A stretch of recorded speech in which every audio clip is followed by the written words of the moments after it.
Hey guys, Kaiju here. I wanted to do a kaiju review today in the midst of me making a kaiju movie. As you guys know, I'm creating Godzilla in the multiverse right now, which is a big project that I've been planning out for a little while. And I'm in the midst of making part 2 at the moment, but it is taking a lot out of me. Motivation plus timing has never been something I've been great with, so I'm having a little bit of struggles with it right now. So to kind of like give myself a break slash give you guys some content still, I'm going to be doing a kaiju review. I'm going to be doing it over a figure that I very recently got, and it is going to be in the movie, but it's just kind of a very basic figure that I can do a really quick and easy review over. The figure in question that I'm going to be reviewing today is Black King, which is a Ultraman Jack monster, I believe, or at least he originally appeared in Ultraman Jack, and he's also a little bit too big for my camera, apparently. Anyway, I thought I'd just do a really simple review on him, because like I said, he's a pretty basic figure, Not to say it's, a bad figure or anything, just it's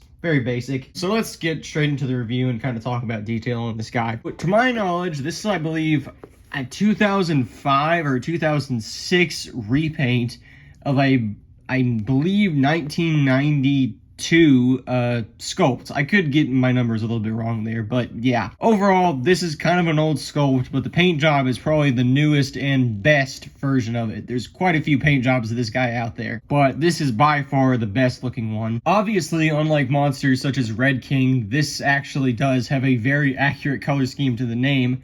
He is indeed black, pretty much all around his body except right back here. He does have some green on his back. And of course, the gold spikes that he has pretty much everywhere, which they are all painted, by the way. Not something you would usually see in modern Bandai. His claws are also painted. Not really the bottoms as much as the tops, but you're really not going to be looking at those too much.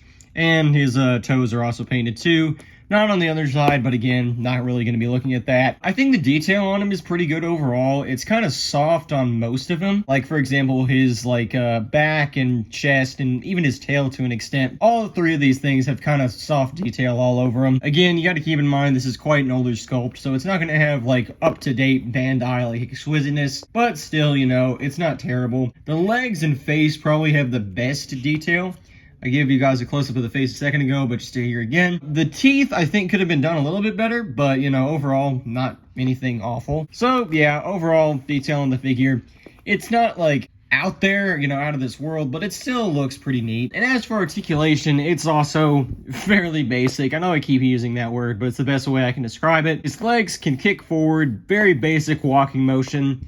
I move his arms up, they can go 360 very smoothly. And as you guys just saw, his arms can also move, and they also move 360 very easily. And that's all he has, 4 points. Just arms and legs, which kind of missed opportunity. His tail is on a glue seal, and it is rather circular. I think they could have definitely worked that in. And same with the head, there definitely could have been a glue seal up there, or an articulation joint. But oh well. Framing him a little bit better there. We can now do sizing, and I do have a couple Ultraman monsters that are rather old, similar to Black King. Like I said, he's from Ultraman Jack. So the first one up is Antlar. Antlar is probably the most, I guess, generic out of the figures I have here with me. He's not too tall, not too short.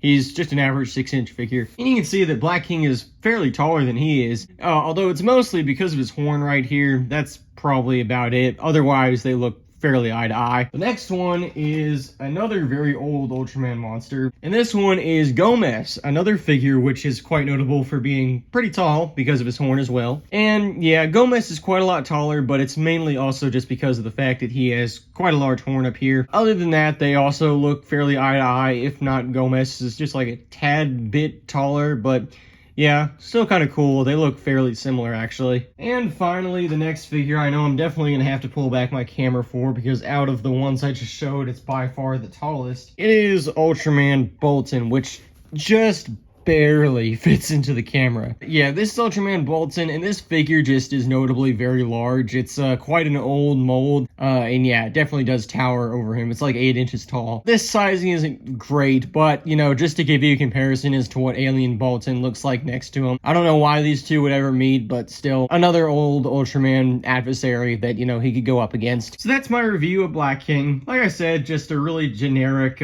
basic figure. And when I say those things, I don't mean to say say it as in like, oh, this figure's so bland, you shouldn't buy it. It definitely has some good attributes to it. I'm not exactly a humongous Black King fan, but I definitely think he's a cool monster. I think there could be a few more things in the Bandai figure that show that off, but it's still a figure that is pretty cool nonetheless. And I definitely do think that it deserves a lot more love, and it is kind of getting exceedingly rare too. Like I said, there's quite a few paint variations of this figure, and I'm starting to see less and less of this one particular.